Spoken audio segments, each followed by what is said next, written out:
For 20 years, the opposition and the critics used to challenge the government of CCM that you are in bed with the investors. You are not doing anything. You have sold our country. Yeah.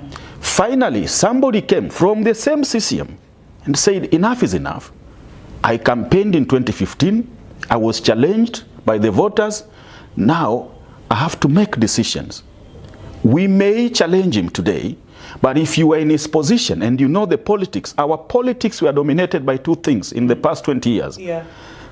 Power, it's electricity, and mining. Yes. If it is not Richmond, it will be something about Acacia or Geita gold mine or whatever you need.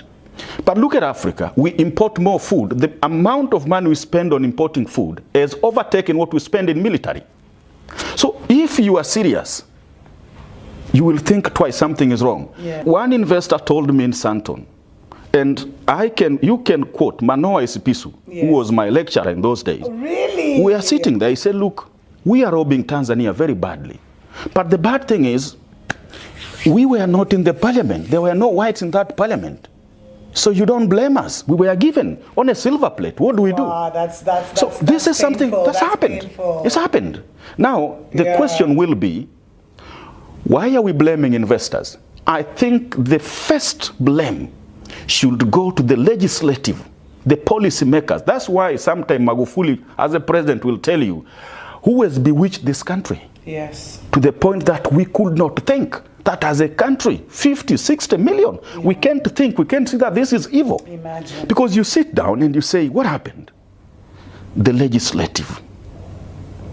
You have the Attorney General, the Chief Legal Counsel of the government. You take some piece of legislation to the parliament.